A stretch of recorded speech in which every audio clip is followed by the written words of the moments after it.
Welcome back. You're still tuned in to News and Views. We've come to the end of today's edition of the show, but we're going to be wrapping up with our hashtag Heard on Air feature. Last night, on Wednesday nights with Inai Wadi, there was a really, really wonderful conversation.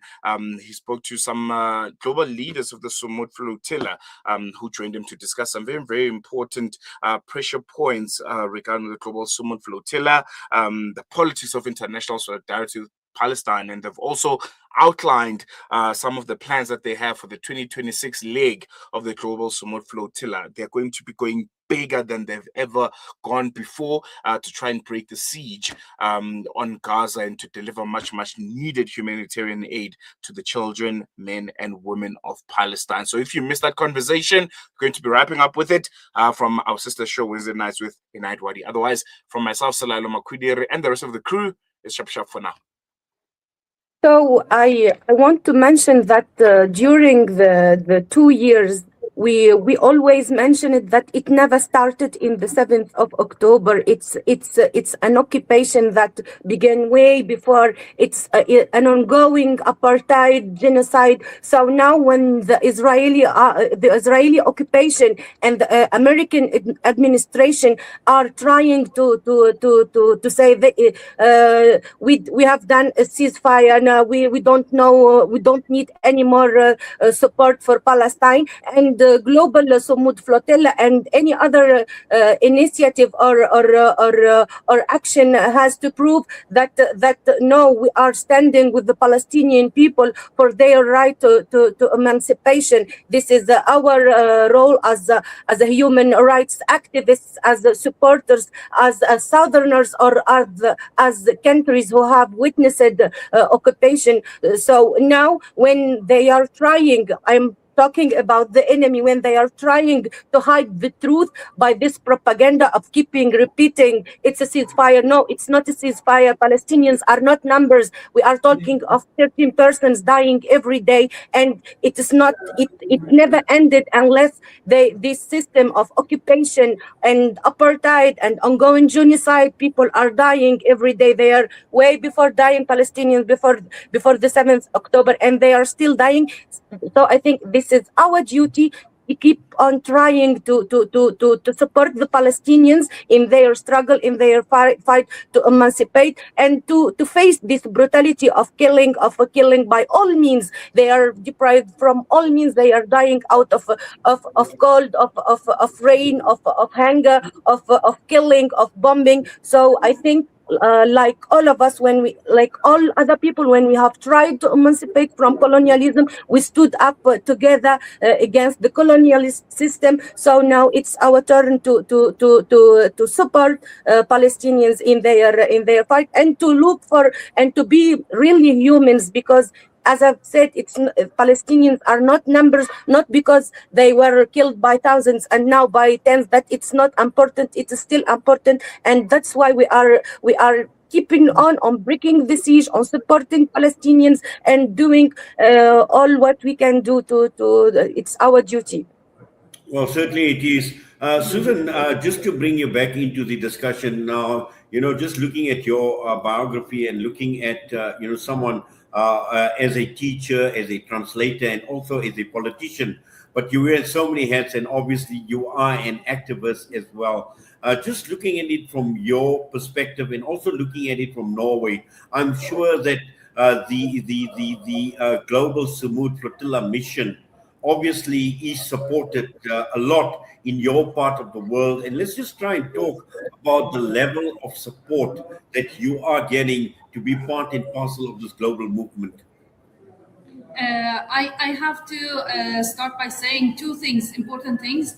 As a teacher, I always taught about Nelson Mandela, about Mahatma Gandhi and Nelson Mandela. And Nelson Mandela is famous quote about Palestine: "We are not free until Palestine is free." And I want to say another quote from a Palestinian young lady that she was, since her childhood, standing up to the soldiers in the West Bank, Ahed Tamimi. She said, "There is no justice under the occupation. An occupation is a brutal system that survives by strangling the lives of the Palestinians in Palestine." And as Jawaher said, this did not start in October 7th. October 7th is the result of over 78 years of occupation. So it's very important to think that our role in all this is important, and the support of the people is enormous. People, when we are sailing, people support us by different kinds of ways. Not necessarily the European governments. The European governments are very careful. They're not as active as they are when they are facing other situations like Russia. They were very quick to enforce sanctions and boycott on Russia, and now they're trying to do the same thing with Iran. But what happened to Israel, the sanctions and the boycott against Israel for after all these atrocities and breaking the laws, breaking all the international laws and violating the human rights?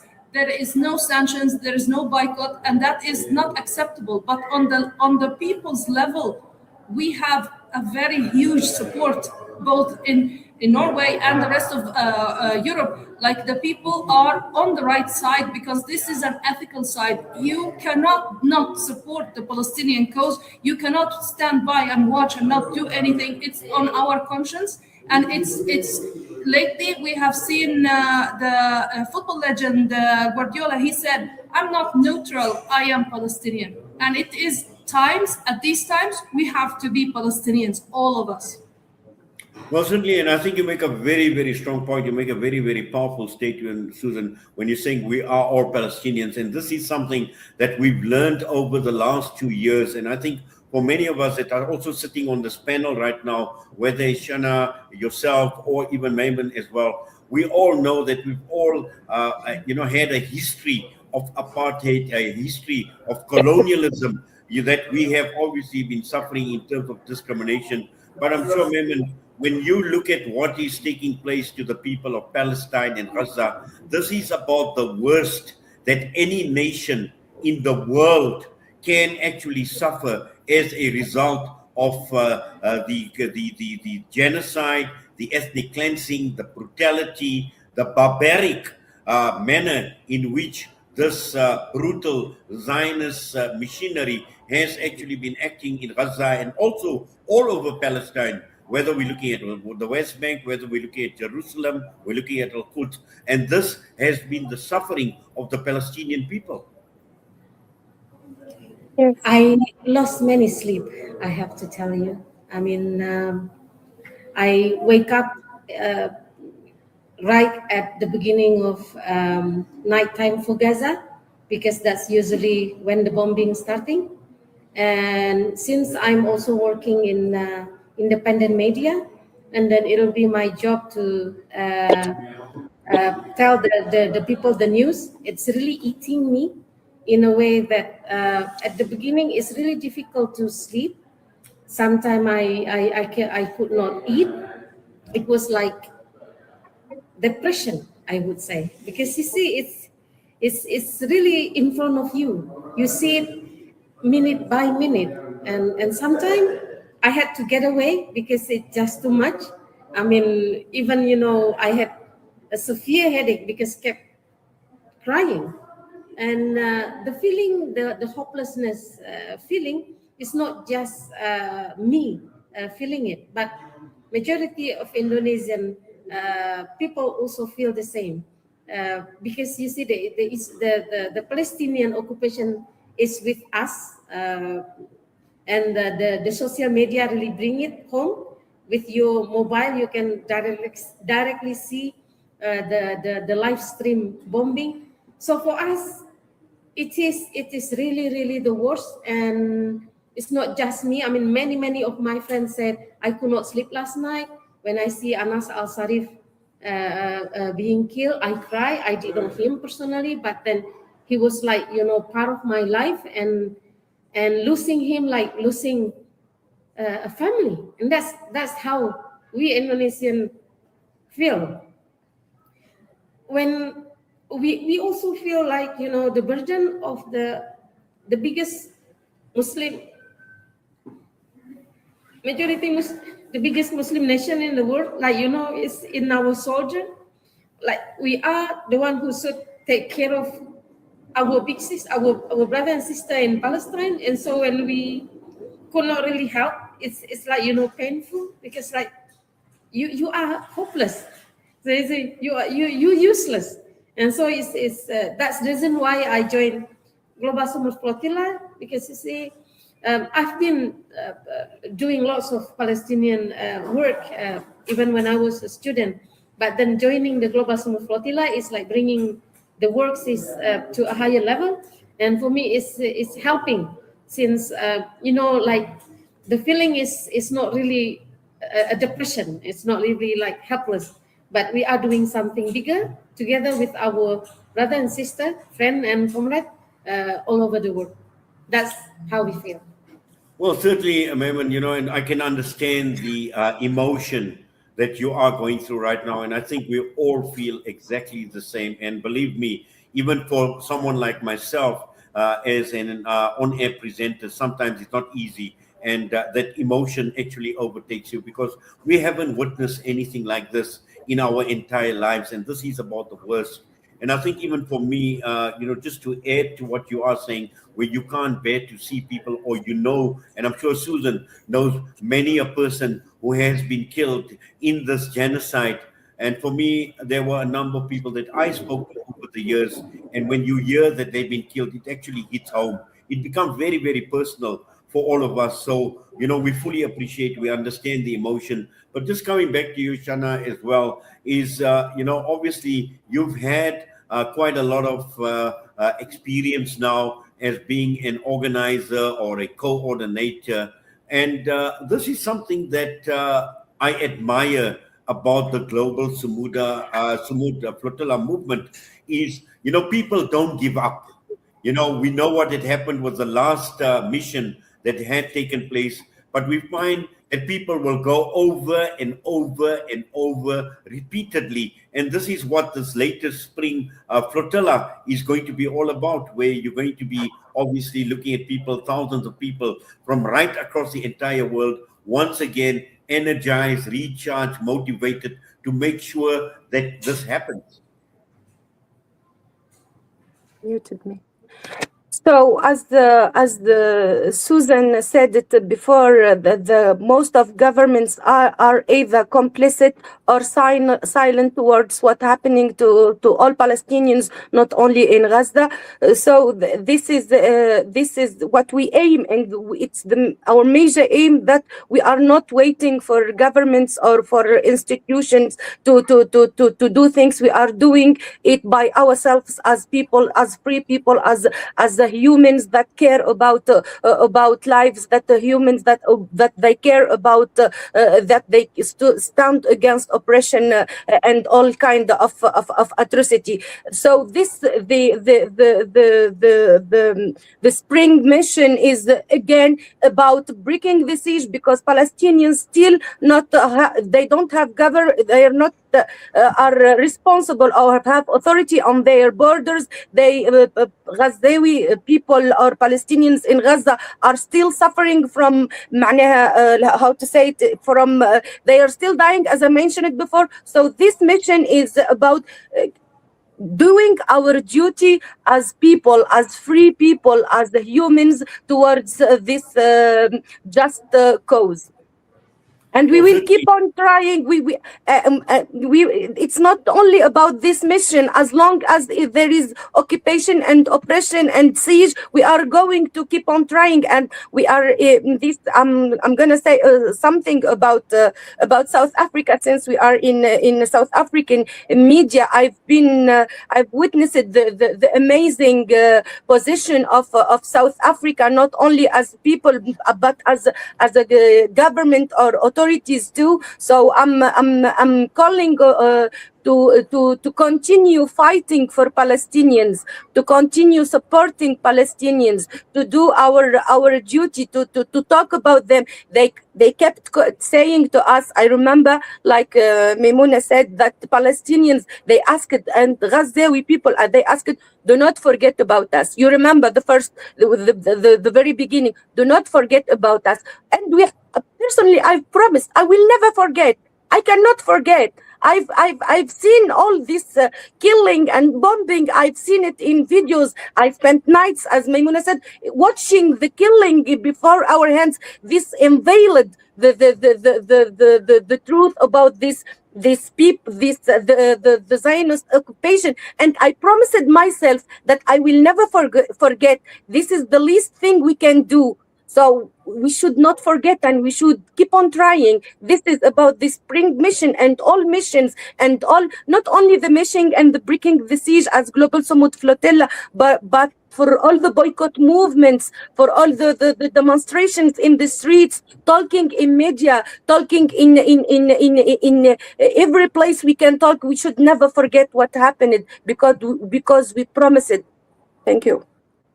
Well, thank you for that.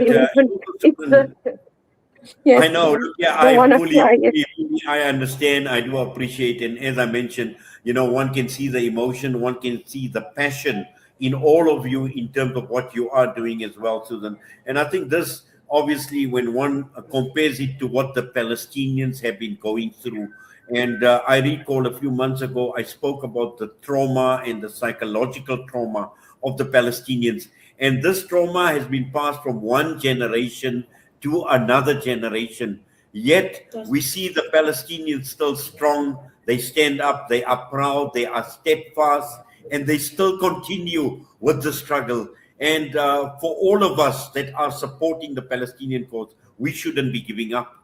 And we've seen how this has changed the world. We've seen it in the major cities, thousands and hundreds of thousands of people that have come out on the street to support the Palestinian cause. We see the Sumud Flotilla, we see the numbers increasing, and I'm sure this time around with the launch of the Spring Flotilla as well, the numbers are going to increase a lot more. So people are determined to make it happen, Susan.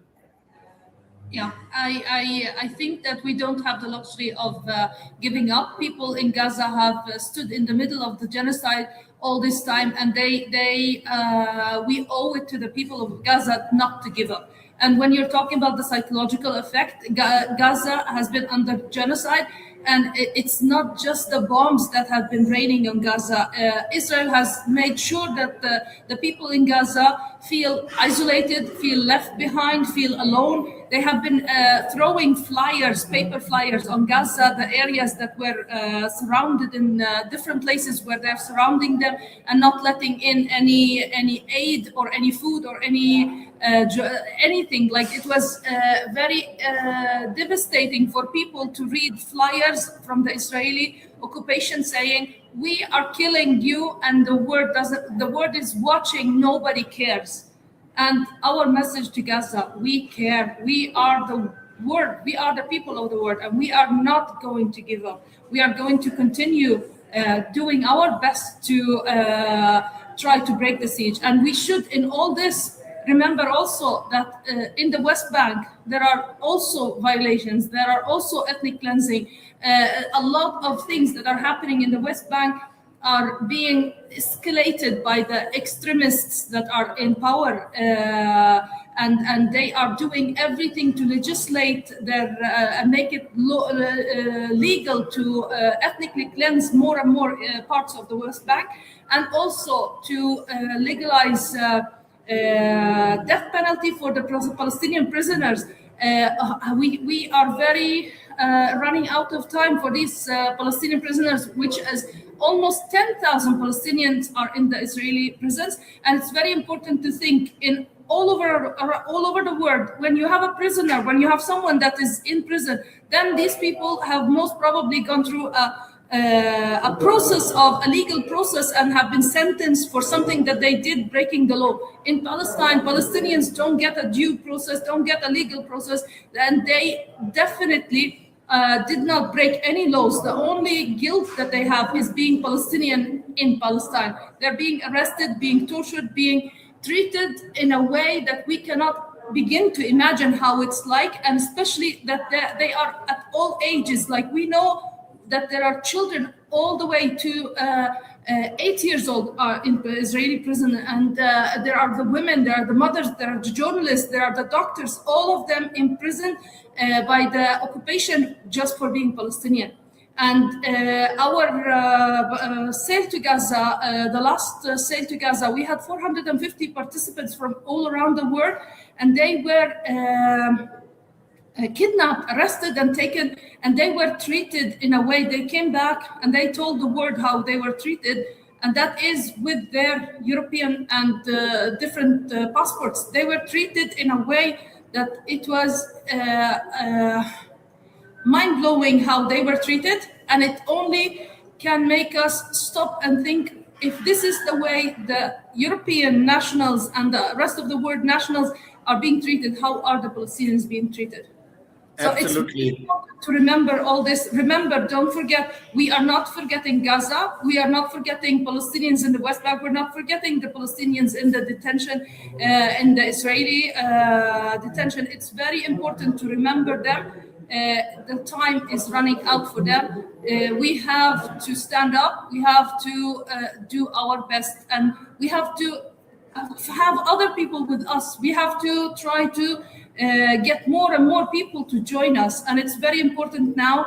If people can join the flotilla, can join the boats and the Sumud convoy, please do. And if you can't, you can contribute in different ways. You can contribute by participating on land, by participating in sharing the news, sharing what we're doing, so more and more people will know about it.